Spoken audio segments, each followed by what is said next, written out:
I wanted to make sure that, and I'm trying to convince a friend of taking her stocks and bringing it into gold and silver shares or IRAs and that sort of thing.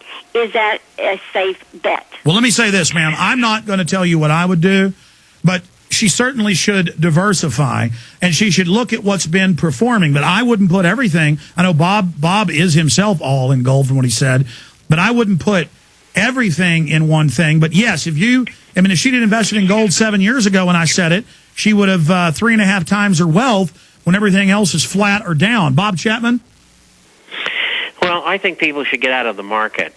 And if they don't want to be totally in gold and silver coins or in shares, they can go to the strongest currencies in the world right now.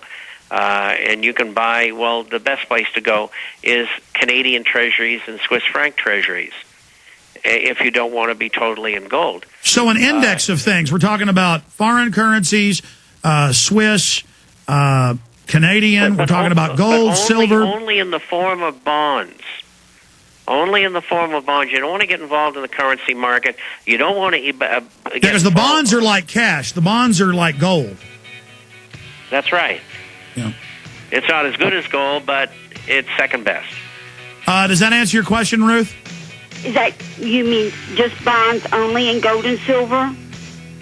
Or IRAs, or is that not a good bet? Well, every situation is different. What you should do is email me. Yep, theinternationalforecaster.com. Thank you, Ruth. And thank you, Bob. We'll see you next Friday. Happy birthday, Big 74. Hello, this is Alex Jones with...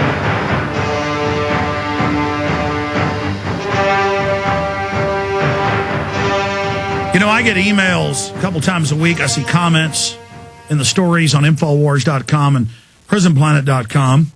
We'll have an article about doctors admitting the flu shot's paralyzing and killing people, and there'll be a comment in there. Alex Jones says that a European death cult is running things. No, Alex Jones doesn't say that. Whether it's German elites, British elites, elites in the U.S., elites out of Israel, whether it's elites out of Japan, elites out of Russia, I just do the hard research. I read books they've written. I study what they're into. David Rockefeller, Ted Turner, just you name them. All these people, Tony Blair, Barack Obama,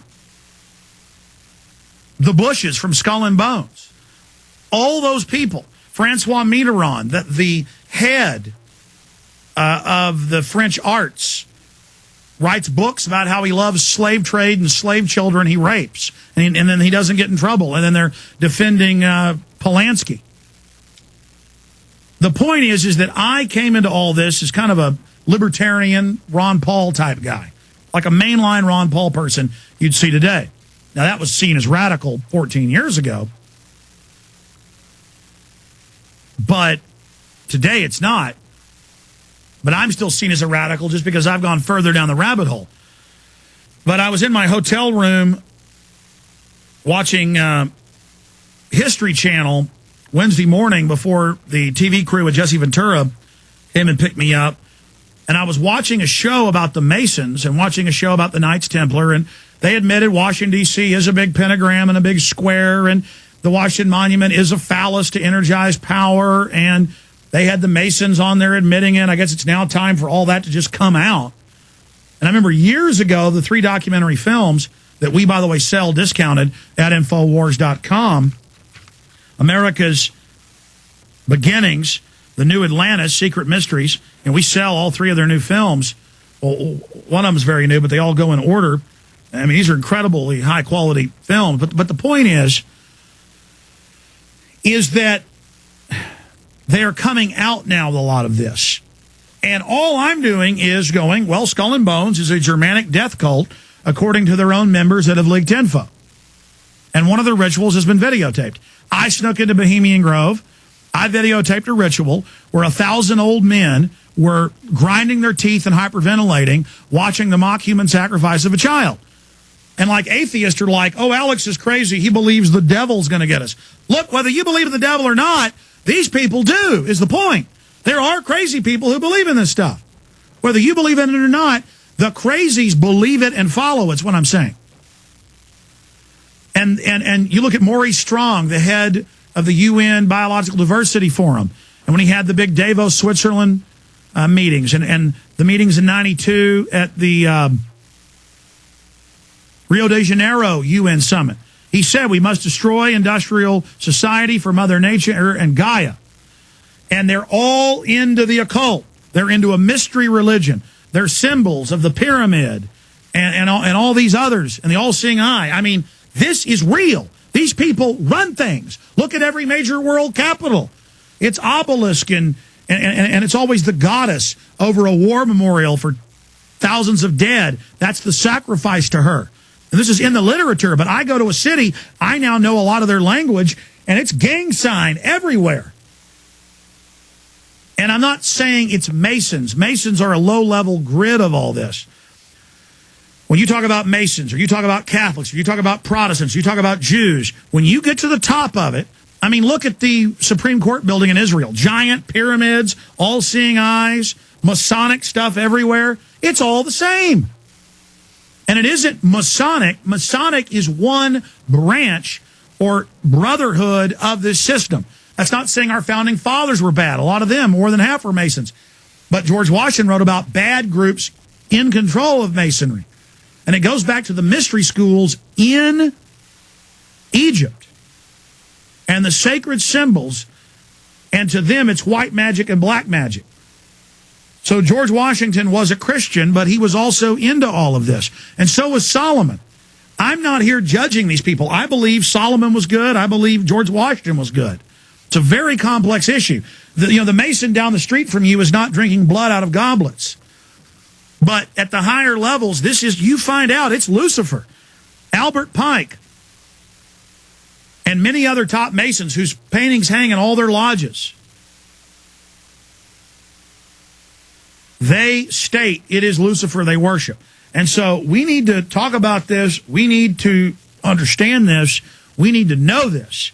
And the stuff Dan Brown puts out is purposefully distorted and twisted. It's disinfo to the world. So they're revealing their mystery religion, but still deceiving. And Chris Pinto, of course, put films out that a lot of the stuff that Dan Brown picked up on, but has distorted it. And so we've got Christian J. Pinto, who has, with David E. Bay, produced the award-winning documentary, Secret Mysteries of America's Beginnings, Volume 1. The New Atlantis was honored with the Screencraft Award for Best Documentary Feature at the New York Independent Film Festival in 2006. Also winning Best Historical Documentary at the Los Angeles International Film Festival. That's big. The Pinto Bay Company, Antiquities Research Firm, has also released Volume 2, Riddles and Stone, The Secret Architecture of Washington, D.C., which has become the official selection of the upcoming New York, Los Angeles film festivals. And they've recently released a new film we're covering, The Phoenix, Dealing with the Dollar. We'll talk about that as well. Now, people will hear his occult interpretation from the experts, and they may have a different interpretation. That's because in true mystery schools, it's like Inuit or Eskimo art. You look at a totem pole from different angles, it's different animals. All their symbols have at least 3 meanings and 3 faces, sometimes as many as 12. And that goes into sacred geometry. But joining us is Chris Pinto. Chris, thank you for coming on. Eye of the Phoenix is the third film. We have a reduced price, by the way, at Infowars.com. If you want to get all 3 of the films together, you save a lot. But Eye of the Phoenix is the next one. And maybe we should pop one of the films in for PrisonPlanet.tv viewers and play a few random areas in the background while Chris is talking so people can see the quality of these films. I mean, it's just amazing. Chris Pinto, thanks for being here. Well, thank you for having me, Alex. It's great to be on the show again. What did you think of that little 5-minute rant as I laid that out? I thought it was great. I thought you're making some great points there. We deal with this all the time. People who are uninformed of what these societies are doing, they often think when you tell them about their symbolism and whatnot, they'll say, oh, well, I don't believe in all of that. as though it's not going to affect them. And one of the things I tell people is it doesn't matter if you believe in it or not. The 6 million Jews who were killed in concentration camps during World War II, they may not have believed in Hitler's occultism, but they were definitely impacted by it. Their lives were changed dramatically because of what Hitler and the Nazis believed and what they were into. And they were totally into the mystery schools and occultism. And they were into the same kinds of practices that you expose out there in the Bohemian Grove in Northern California. And I had friends who have lived up there that I knew when I lived out in California. And they talked about how there are sometimes protests outside the Bohemian Grove. And there are all kinds of things. People are concerned about it in that part of the world, but it never makes the mainstream news. Nobody ever talks about it.